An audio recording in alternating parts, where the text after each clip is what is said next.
The air in the Celestial Spire's private dining room was thick with the scent of money and desperation. It smelled of seared wagyu, vintage Bordeaux, and the cloying perfume of Sterling Thorn's ambition. Zola knew that smell. She had smelled it in different forms, in different languages, across a dozen countries. It was the universal stench of a powerful man about to get exactly what he wanted, or to lose everything in the process. Tonight, Sterling Thorn was a shark circling a billion-dollar deal, and the waters were chummed with opportunity. Zola moved through the room like a ghost in her crisp, black uniform. She refilled water glasses with a practiced silence, her movements economical and precise. To the men at the table, she was less than a person. She was a function, a pair of hands that appeared when a glass was empty and vanished when it was full. She was furniture that breathed. This was the role she had chosen, the anonymity she had craved. To be unseen, unheard, underestimated. It was its own kind of power, a shield against a world she no longer wanted to engage with. Across the polished mahogany table, Sterling Thorn laughed, a sound like gravel grinding against bone. He was a man built of sharp angles and brutal confidence, his suit tailored to contain a barely concealed aggression. His eyes, small and predatory, scanned the faces of his guests, a delegation of 3 Japanese executives from the Nakamura Corporation. They were the prize. Their partnership would catapult Thorn Industries into a new global stratosphere. So, as you can see, Mr. Kenji, Thorn boomed, his voice echoing slightly in the opulent room, our proposal is not just generous. It's revolutionary. He gestured expansively, his diamond cufflinks catching the light from the crystal chandelier. Beside him, a nervous young woman named Amelia, his translator, scrambled to keep up. She relayed his words in stilted, textbook Japanese, her voice trembling under the weight of his impatience. Mr. Kenji, the elderly and dignified leader of the delegation, listened with an impassive expression. His gaze was serene, but Zola, who had spent a lifetime reading the subtle shifts in human expression, saw the flicker of doubt in his eyes. He had the stillness of a man who had navigated countless such negotiations and could smell a lie from 1,000 paces. Zola placed a fresh basket of bread on the table, her presence completely ignored. Thorn didn't even turn his head. He was focused on his monologue, a torrent of corporate jargon and thinly veiled threats. We're talking complete market dominance, he continued, leaning forward. An unprecedented synergy. Amelia translated, her voice faltering on the word synergy. Thorn shot her a look of pure venom. What's the problem? Can't you handle a simple word? Did I hire an amateur? My apologies, Mr. Thorn, she stammered, her face flushing a deep crimson. The direct translation is, complex. Then simplify it, you idiot, he snarled, his voice a low hiss. That's what I pay you for. The Japanese executives exchanged a glance. It was a micro-expression, lasting less than a second, but Zola saw it all. Disapproval. Disgust. The first crack in Sterling Thorn's perfect facade. Zola continued her silent work, her mind a quiet observer. She had heard his type before. The bully who mistakes cruelty for strength, volume for authority. She watched as Mr. Kenji spoke in Japanese, his tone measured and polite. Amelia listened intently, then turned to Thorn. Mr. Kenji expresses a concern about the proposed labor restructuring. He feels it might compromise the soul of the craftsmanship that defines their brand. Thorn waved a dismissive hand. The soul. We're not in a temple, we're in a boardroom. Tell him that the soul is inefficient. Our models will increase productivity by 200%. As Amelia began to translate this blunt, culturally deaf response, Zola noticed something. A subtle shift in her wording. She softened Thorn's brutal language, wrapping the insult in layers of polite corporate speech. She wasn't just translating.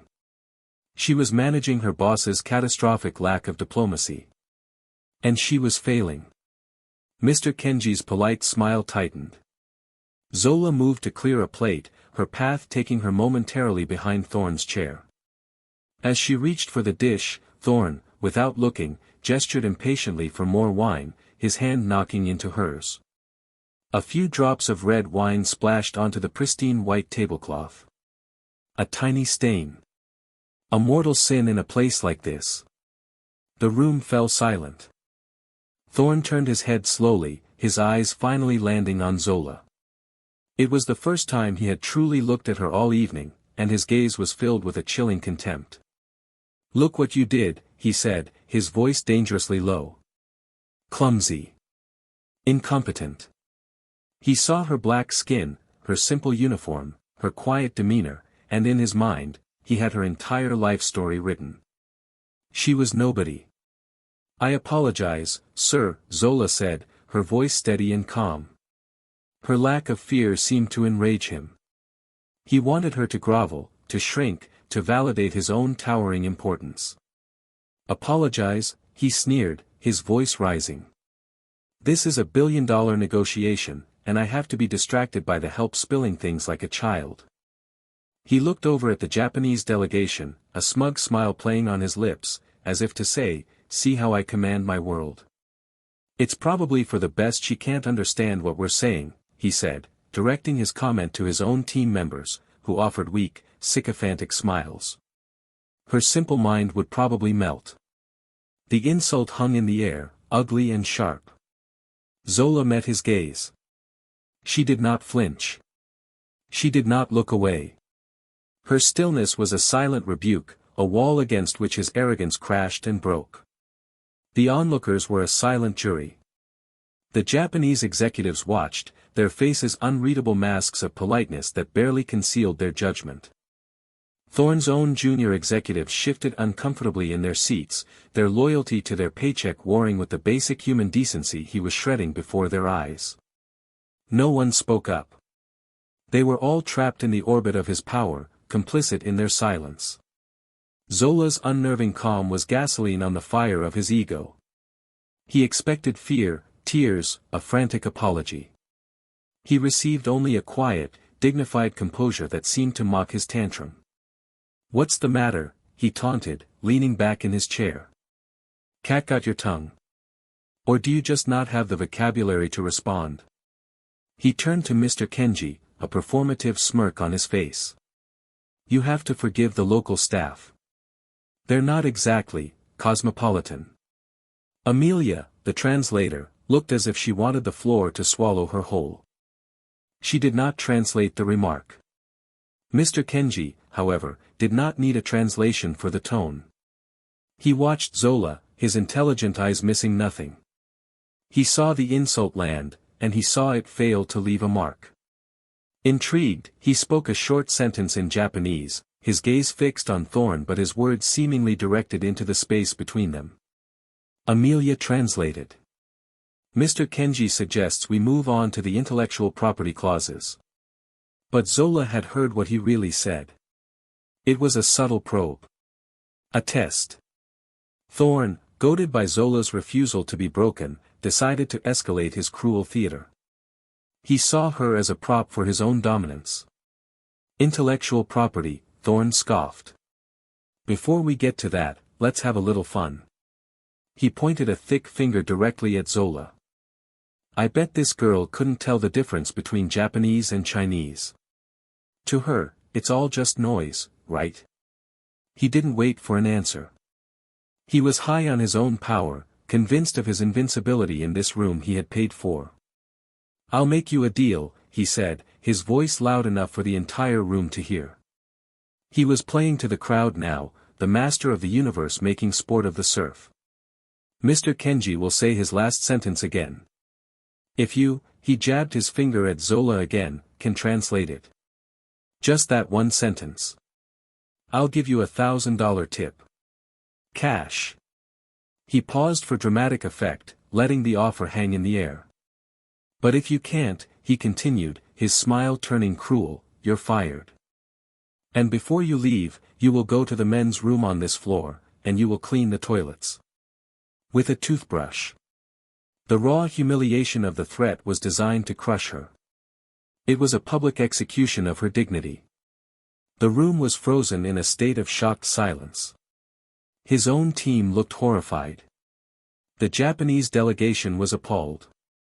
This was not business. This was barbarism. Everyone looked at Zola, expecting her to refuse, to run, to break down. She did none of those things. She stood perfectly still, a pool of calm in the swirling vortex of his ego. Her eyes met his, clear and unwavering. Then, she spoke. Her voice was not loud, but it cut through the silence with the clarity of a ringing bell. I accept. A collective gasp went through the room. Thorne himself looked taken aback for a moment. He had not expected this. But Zola wasn't finished. However, she continued, her tone even, your stakes are boring. Let's make it more interesting. The audacity of her statement stunned the room into a deeper silence. A waitress was negotiating with Sterling Thorne. If I fail, Zola said, I will do as you say. I will clean the toilets, and you will never see me again. She paused, letting her words settle. But if I succeed, if I translate his sentence correctly, you don't give me $1,000. Her gaze was like polished steel. You give me your company. Laughter erupted from Thorne's side of the table. It was a strained, disbelieving sound. My company? Thorne roared, slapping the table. The girl has jokes. You want Thorne Industries? No, Zola replied, her voice dropping to a serious, resonant pitch. I want you to transfer your entire personal shareholding in Thorne Industries, everything you own, to a charity of my choice. Publicly. With a binding contract we will sign right now. She added one final condition. And you will issue a formal, public apology. To me. The room was no longer silent. It was breathless. This was madness. This was a fantasy. But Zola's absolute certainty was unnerving. She was not joking. She was not insane. She was issuing a challenge so total, so absolute, that it defied all logic. Thorne's laughter died in his throat. He looked at her, truly looked at her, and for the first time, a sliver of doubt pierced his armor of arrogance. But it was too late. He had made a public spectacle. To back down now, in front of the Nakamura delegation, would be to admit weakness. It would be admitting that a waitress had intimidated him. His pride, the very engine of his being, would not allow it. You're on, he spat, his face flushed with anger and a strange, exhilarating recklessness. Get some paper. We'll write it down. I want to watch your world burn. As you wish, Zola said calmly. She had him. The trap was set. The bait was taken. And as one of Thorne's lawyers nervously drafted a simple contract on a restaurant napkin, Zola's mind drifted back. Back to a time before the quiet, before the uniform, before the feigned invisibility. She remembered the sound of 20 different languages spoken in the bustling halls of the United Nations in Geneva. She had been just 22, a prodigy plucked from university by a shadowy government agency that sought out linguistic geniuses. They didn't just teach her languages. They taught her to think in them, to feel in them, to become a native speaker in a matter of months, not years. Her instructor, a stern woman named Anya who could curse fluently in 47 tongues, had told her once, language is not a tool, Zola. It is a key. It unlocks culture, history, secrets. To master a language is to master the soul of a people. Zola had taken that lesson to heart. She had lived in Kyoto to master the subtle nuances of Kigo, the honorific speech that Amelia was mangling so badly tonight. She had spent months in the harshest back provinces of China, learning dialects that were spoken by only a few thousand people. She had worked in clandestine operations, her ear the most valuable weapon in the room, deciphering whispers that could start or stop wars. She had sat in rooms far more opulent than this one, across from men who made Sterling Thorne look like a petty schoolyard bully. She had been the invisible hand guiding treaties, the silent voice exposing lies, the human cipher at the absolute apex of global communication. They had called her Echo, because she could perfectly replicate not just the words, but the intent, the emotion, the very soul of the speaker. But the life had a cost. The weight of the world's secrets was a heavy burden. A mission in Damascus had gone horribly wrong. A misinterpretation, not by her, but of her intelligence, had led to a tragedy. The faces of the fallen haunted her. She had walked away from it all. She vanished, trading a world of power and intrigue for one of simplicity and silence. She took this job, this menial, invisible job, to pay for her mother's exorbitant medical bills after a sudden illness had wiped out her savings. She needed the cash, but more than that, she needed the quiet. She needed to be Zola, the waitress. Not Echo, the weapon. But tonight, Sterling Thorne had made a fatal error. He had mistaken her chosen silence for inherent weakness. He had mistaken her uniform for a measure of her worth. And in his blind arrogance, he had dragged her back onto the battlefield she had tried so desperately to leave. The makeshift contract was signed. A terrible, binding agreement scrawled on a napkin, witnessed by a room full of powerful men. It was absurd. It was legally dubious. But in the court of reputation and honor, especially in the eyes of the Japanese delegation, it was as solid as iron. Thorne looked at her with a triumphant sneer. He was certain of his victory. How could he not be? This was a waitress, a nobody, a woman he had categorized and dismissed at a single glance. "All right," Thorne barked, turning to the Japanese delegation. "Mr. Kenji. Please. Repeat what you said before." The entire room leaned in. The air crackled with tension. This was no longer a business dinner. It was a duel. Mr. Kenji looked from Thorne to Zola. His impassive mask had been replaced by a look of deep curiosity and something akin to respect. He understood what was happening. He understood that this was a referendum on character. He nodded slowly. Then he spoke. He did not repeat the simple sentence from before. Instead, he uttered a long, complex statement in Japanese.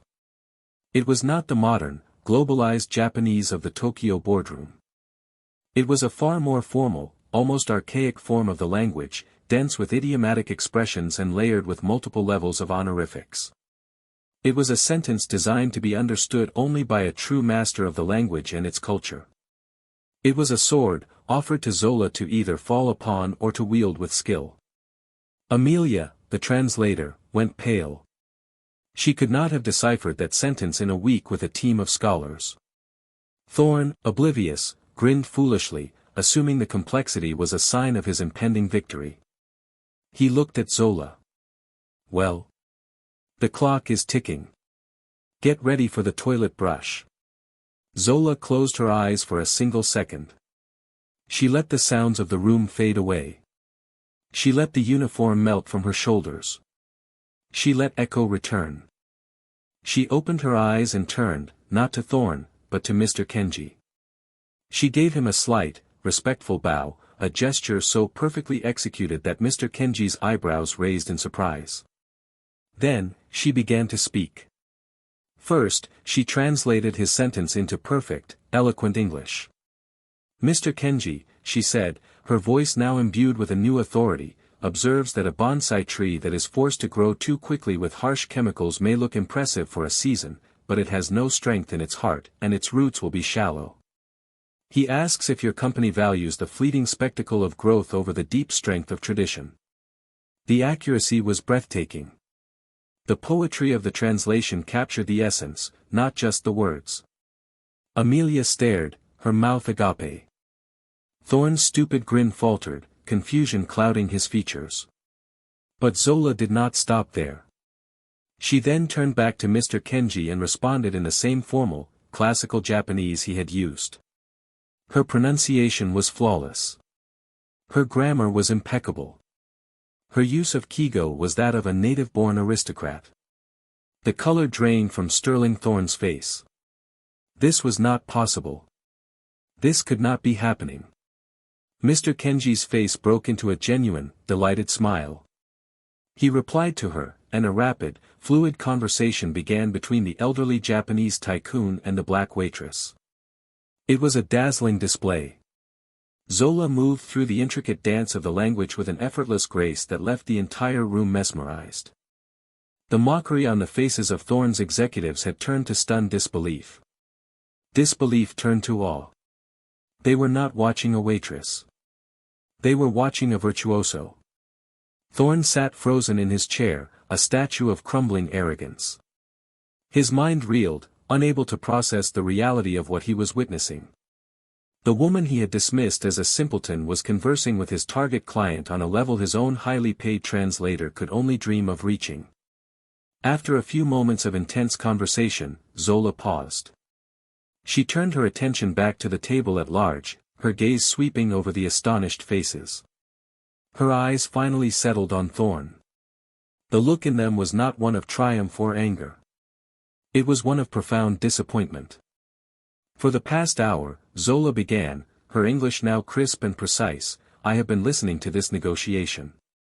And I must inform you all that this is not a negotiation. She looked directly at Mr. Kenji.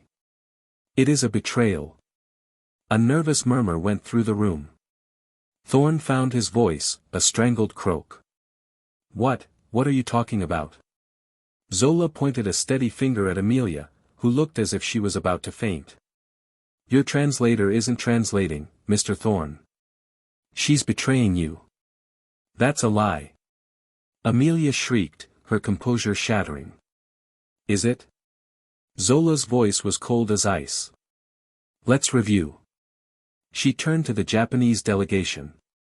Earlier, when Mr. Thorne offered a 7-year exclusivity clause, your translator told you it was a 5-year clause, did she not? The two junior Japanese executives looked at each other, then at Mr. Kenji, and nodded slowly. Zola continued, her memory perfect, her delivery devastating. And when you expressed concern over the environmental impact reports, she assured you that Thorne Industries would absorb all liability, when in fact, Mr. Thorne's offer explicitly pushed all environmental liability onto the partnership. She went on, listing 3 more specific, critical discrepancies. Each one was a dagger in the heart of the deal.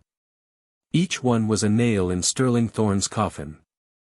She has been systematically misrepresenting the terms of your own offer, Zola concluded, her gaze now locked on the terrified Amelia. Presumably for a substantial kickback from one of your competitors, who would benefit greatly from this deal collapsing in a cloud of bad faith and litigation. The truth of it settled over the room with a crushing weight. Mr. Kenji's face had become a mask of cold fury. He spoke a single, sharp word in Japanese. One of his aides immediately stood up, left the room, and returned with 2 grim-faced security personnel. Sterling Thorne was in a state of shock. His deal was not just failing. It was a fraudulent disaster, and he had been completely blind to it. He had been so focused on his own performance, his own dominance, that he had failed to see the viper in his own pocket. Who are you? He whispered, the question directed at Zola. His entire world had been turned upside down in the span of 10 minutes by a woman he thought was less than nothing.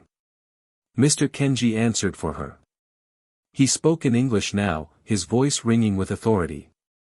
She is a person of integrity and honor. 2 qualities you and your associate clearly lack. He looked at Zola with immense respect. I do not know your name, madam. But I know that fluency. That is the skill of a top-level diplomatic corps interpreter. There are perhaps 50 people in the world who can speak my native dialect with such precision. You are not a waitress. Zola inclined her head. My name is Zola. And you are correct. I was not always a waitress. She didn't need to say more. The evidence of her past was in every perfectly articulated syllable. The trap, so elegantly laid, was now sprung. Thorne's mind finally caught up to the horrifying reality of the napkin contract. The wager. His shares. His entire fortune. No, he stammered, scrambling to his feet. That was a joke. A ridiculous bet. It's not legally binding. Perhaps not in a court of law, Mr. Kenji said, his voice like chipping ice. But here, in this room, honor is binding. You made a wager in front of my delegation. You lost. We have seen your character, Mr. Thorne. And we find it bankrupt. He gestured to his security team. Our business is concluded. We will be taking this woman, he said, pointing at the sobbing Amelia, for a discussion with our legal counsel about corporate espionage.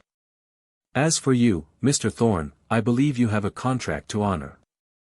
Thorne's face was a grotesque mask of panic and rage. His arrogance, his one defining feature, had been stripped away, leaving behind a pathetic, terrified man. You can't do this, he yelled, his voice cracking.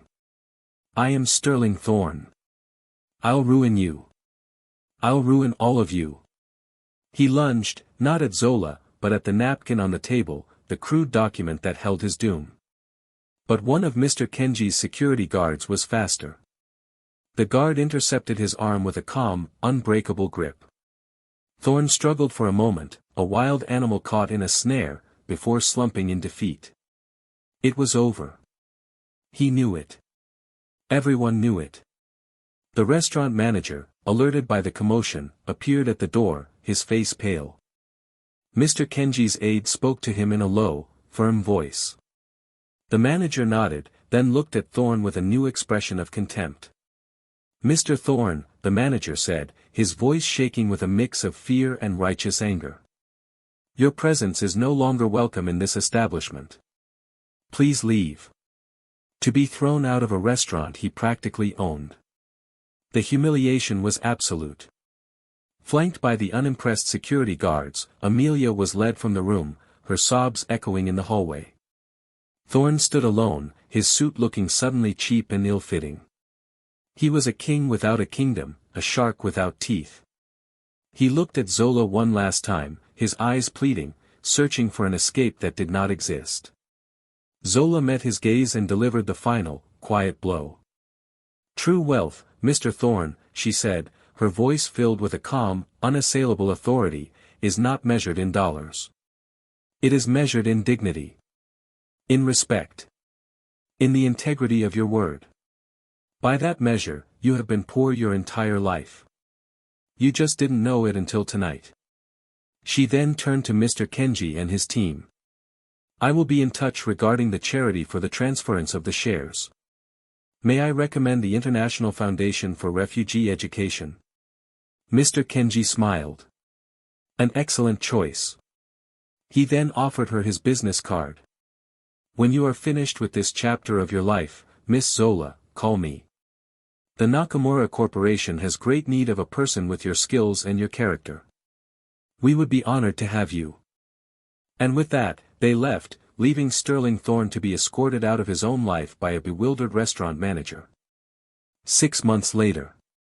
The name Sterling Thorne was a ghost, a cautionary tale whispered in boardrooms and on trading floors.